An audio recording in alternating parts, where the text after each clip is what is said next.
দর্শক, এই মুহূর্তে আছি জাফলংয়ের জিরো পয়েন্টে, অর্থাৎ সিলেট থেকে জাফলং আসতে প্রায় 30 কিলোমিটার আসলেই জাফলংয়ের এই জিরো পয়েন্টটি পাওয়া যায়।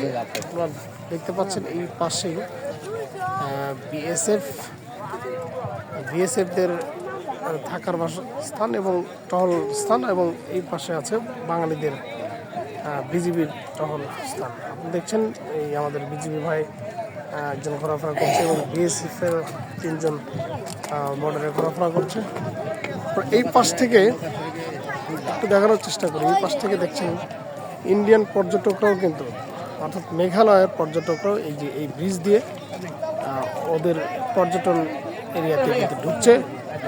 একটি বিশাল, এটা কিন্তু পাথরের পাহাড়, এটি পাথরের পাহাড়। এই যে উপরেই দেখছেন বাড়ি, আমি কিন্তু দূরে থেকে দেখানোর চেষ্টা করেছি বাড়ি। আর আমাদের বাংলাদেশের মধ্যে যে সেগুলো হচ্ছে খালি পাথর আর পাথর।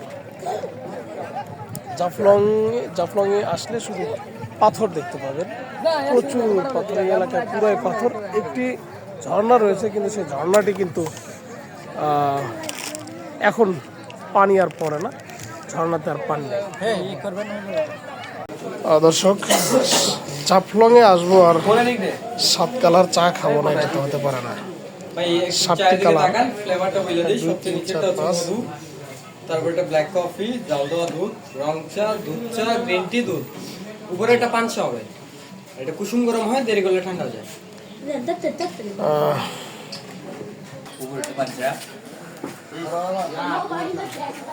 উপরেটা একবারে পাঞ্চা, কোনো স্বাদ নাই। গরম লাগে।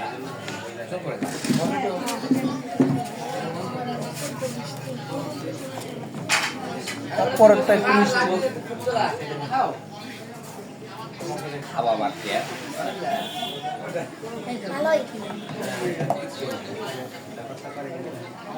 ভালো টেস্ট পাইলাম না, মানে স্বাদ পাইলাম না। দর্শক, রাত্রির মেঘালয়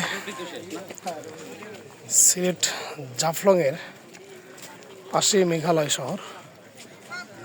আপনারা দেখছেন মেঘালয় রাজ্য। সন্ধ্যায় আলোয় আলোকৃত হয়ে গেছে। এটি কিন্তু তাদের পর্যটন কেন্দ্র। পর্যটকরা এখানে এসে কিন্তু ইন্ডিয়ান যে পর্যটক আছে তারা এখানে এসে ঘোরার জন্য আসে। সে চিত্রটি খুবই সুন্দর দেখা যাচ্ছে। উপরে পাহাড়, নিচে বাড়ি, তারপরে আবার পাহাড়, তারপরে বাংলাদেশের সীমানা।